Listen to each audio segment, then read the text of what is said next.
Bonjour. Quel privilège aujourd'hui de vous parler du grand Dieu que l'on sert. Dieu n'est pas limité par le temps. En 6 jours, il a créé la terre. Amen. Dieu n'est pas limité par le temps lorsqu'on regarde combien il a pris soin d'une ville entière qui était dans la famine et en une journée, il a changé la situation financière d'une ville au complet. Dieu, il n'est pas limité par l'économie non plus. Il est capable de prendre soin d'un peuple entier pendant 40 ans dans le désert. Jésus lui-même est capable de prendre soin d'une foule de 5000 hommes, sans compter les femmes et les enfants, peut-être il était 12 000, et est capable de prendre soin d'eux avec le peu qu'il a, quelques pains, quelques poissons, et il parle et ça se multiplie. Dieu n'est pas limité par ni l'économie, ni le temps, ni les possibilités. Jésus est venu, Dieu lui-même est venu en chair et en os, en la personne de Jésus, naître d'une vierge. Il n'est pas limité par les possibilités qu'il a devant lui. Il peut nourrir un prophète par des oiseaux qui sont carnivores et qui vont lui porter au prophète de la viande et du pain matin et soir pendant je ne sais pas combien de temps. Dieu n'est pas limité par les possibilités. Jésus a vu ses impôts payés par un poisson qui avait l'argent dans la bouche. Alors, il n'y a rien qui limite Dieu. On sert vraiment un grand Dieu. Dans Éphésiens 3:20, la parole de Dieu nous dit « Or à celui qui peut faire par la puissance qui agit en nous. » Merci Seigneur pour le Saint-Esprit à l'intérieur de nous, la puissance. Par la puissance qui agit en nous, infiniment au-delà de tout ce qu'on peut demander ou espérer. À lui soit la gloire dans l'Église et en Jésus-Christ dans toutes les générations. Ça n'a pas arrêté dans le temps des apôtres, ça n'a pas arrêté dans le temps de Jésus, dans toutes les générations, au siècle des siècles. Amen. Or, à lui qui peut faire infiniment au-delà. On sert un grand Dieu. Si je regarde à une histoire que j'ai déjà partagée avec vous sur l'émission ici, qui est dans 2 Rois 4, et c'était cette femme qui était allée voir le prophète Élisée parce qu'elle avait des garçons qui allaient être pris comme esclaves parce qu'ils étaient pleins de dettes et n'étaient pas capables de payer. Elle est allée au prophète qui lui a donné la parole et qui lui a dit « Qu'as-tu à la maison? » Elle a dit « Ta servante, elle n'a rien, seulement qu'un vase d'huile. » C'est assez.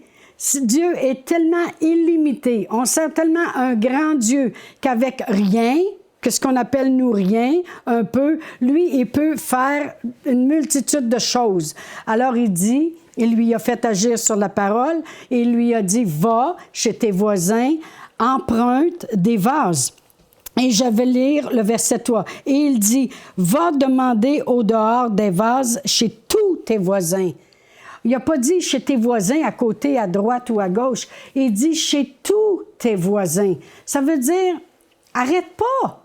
Demande tous tes voisins et des vases vides et n'en demande pas un petit nombre. Et c'est ça que je voulais qu'on voit. Dieu, le prophète connaît Dieu, puis il sait qu'avec Dieu, va chez tous tes voisins. N'en demande pas un petit nombre parce qu'il connaît Dieu. Il sait comment Dieu va pourvoir, que ça va encore déborder. Alors il dit, n'en demande pas un petit nombre. Et il nous connaît aussi parce qu'il sait que nous, on peut arriver puis dire, bon, ben, je pense que je dois en avoir assez. Parce que nous, on pense limité. Mais il faut se dire une chose, on sert un Dieu illimité, un grand Dieu, un Dieu qui n'est pas limité ni par le temps, ni par les circonstances, ni par l'économie, ni par les choses. C'est lui qui a créé la terre, puis la terre lui appartient. Et lorsque on va à lui, lorsqu'elle est allée à lui, il dit, n'en demande pas un petit nombre. Et voilà. Elle en a demandé sûrement plus qu'elle aurait demandé elle-même si elle n'avait pas eu ce conseil. Mais je crois qu'elle n'en a pas demandé assez. Parce que lorsqu'elle versait, la parole de Dieu nous dit qu'elle a dit à son fils, « Présente-moi un autre vase. » Elle voyait que ça allait bien, son affaire. Et puis il a dit, « Man, il n'y en a plus. » Et l'huile a cessé. Lorsqu'on limite, après ça, la chose, elle arrête là. Amen. Alors, mais vraiment, ce que je voulais qu'on voit, c'est que le prophète connaissait les voies de Dieu. Les voies de Dieu, c'était grandiose. Et si je vais à Hébreux 3, 10, je vais le lire ici, la parole de Dieu nous dit que c'est à propos du peuple d'Israël et que Dieu a fait sortir avec toutes les richesses de l'Égypte, aucun faible parmi eux.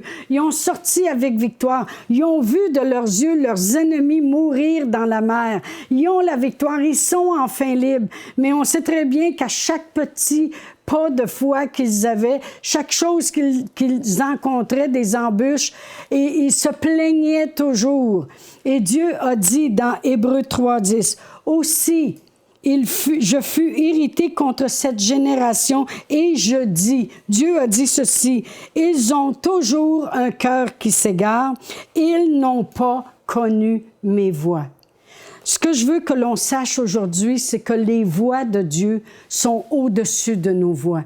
Dans Ésaïe 55, versets 8 et 9, la parole de Dieu nous dit que ses pensées sont au-dessus de nos pensées. Ses voies sont au-dessus de nos voies. Que aussi hauts sont les cieux de la terre, aussi hautes sont ses pensées pour nous.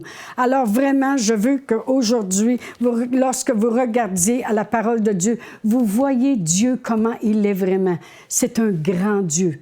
Peut-être vous avez des grandes circonstances devant vous, mais Dieu est encore plus grand que les circonstances. On sert un Dieu qui n'est pas limité, ni par le temps, ni par l'économie, ni par quoi que ce soit. Et mon Dieu pourvoira à tous vos besoins selon sa richesse, avec gloire en Jésus-Christ. On sert un grand Dieu. Amen. Pour aller plus en profondeur, vous pouvez lire et télécharger la version complète de cette pensée du jour sur le site enseigne-moi.com.